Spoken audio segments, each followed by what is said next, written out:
Membuat laporan rekonsiliasi bank contoh yang kedua untuk PT Jingga.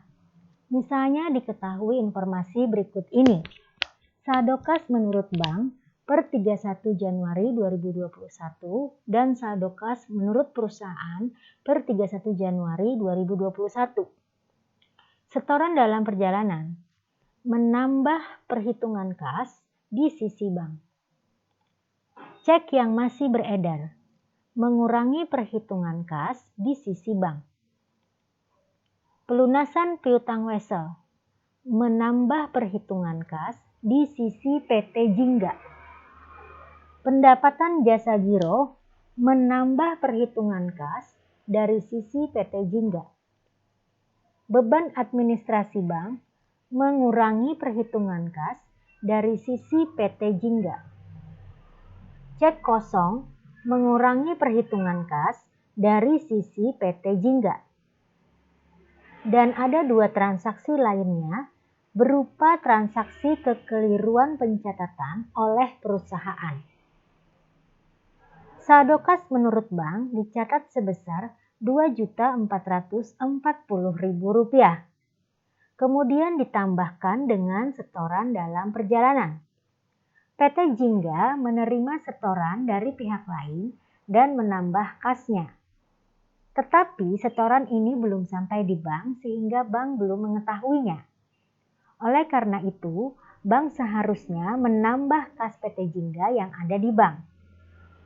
Setoran dalam perjalanan dicatat pada sisi penambahan sebesar Rp1.850.000.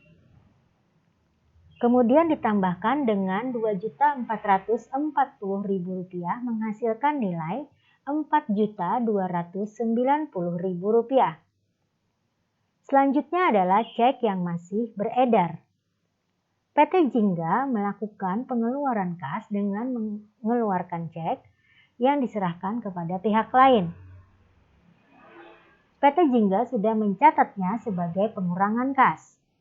Tetapi cek tersebut masih belum dicairkan oleh pemegang cek, sehingga bank belum mengetahuinya. Oleh karena itu, bank seharusnya juga melakukan pengurangan kas terhadap kas PT Jingga. Cek yang masih beredar dicatat pada sisi pengurangan sebesar Rp3.600.000 dan dikurangi dari nilai Rp4.290.000 dan menghasilkan nilai saldo kas yang benar sebesar Rp690.000. Berikutnya adalah perhitungan dari sisi perusahaan. Saldo kas menurut perusahaan sebesar Rp914.550. Ditambah dengan penerimaan pelunasan piutang wesel yang sudah dicatatkan oleh bank sebagai penambah kas PT Jingga. Tetapi PT Jingga belum mengetahuinya sehingga PT Jingga juga harus menambah kasnya.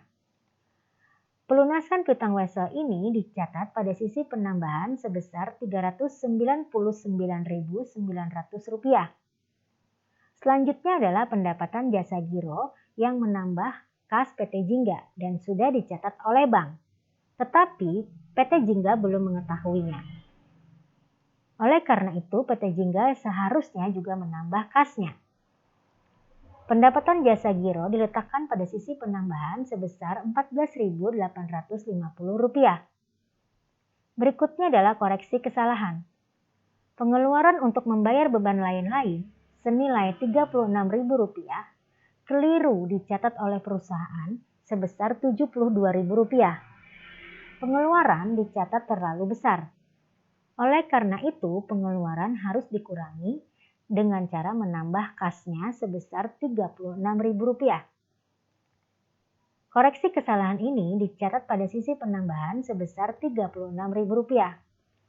Total penambahan adalah Rp450.750 dan ditambahkan dengan Rp914.550 sehingga menghasilkan Rp1.365.300. Berikutnya adalah beban administrasi bank.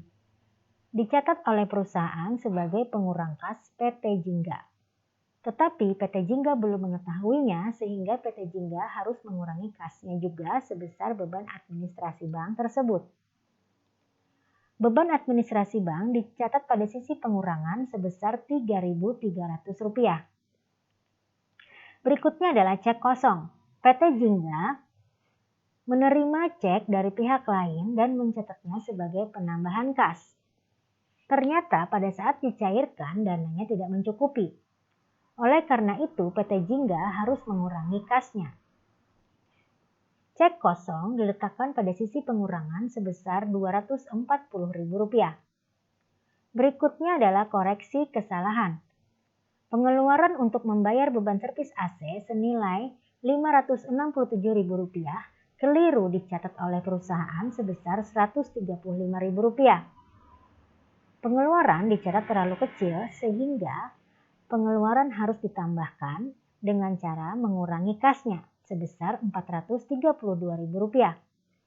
Oleh karena itu, koreksi kesalahan ini akan dicatat di sisi pengurangan sebesar Rp432.000. Total pengurangan adalah Rp675.300. Setelah dikurangkan dari Rp1.365.300 akan dihasilkan nilai Rp690.000 sebagai saldo kas yang benar. Berikut adalah laporan rekonsiliasi bank bentuk T, di mana pada sisi kiri adalah perhitungan kas menurut bank, dan pada sisi kanan adalah perhitungan kas menurut perusahaan. Kedua sisi ini akan menghasilkan saldo kas yang benar. Demikian pula halnya dengan bentuk kontrol. Pada bagian atas adalah perhitungan kas pada sisi bank. Kemudian di bagian bawahnya adalah perhitungan kas menurut perusahaan. Kedua sisi ini, baik yang bagian atas maupun bagian perusahaan, akan menghasilkan saldo kas yang benar. Berbeda halnya dengan bentuk stafel, di mana saldo kas menurut bank akan dihitung dengan menambah transaksi-transaksi yang menambah saldo tersebut, kemudian dikurangi dengan transaksi-transaksi yang mengurangi saldo kas menurut bank, sehingga akan menghasilkan saldo kas menurut perusahaan. Demikian yang bisa saya jelaskan, semoga bermanfaat. Terima kasih.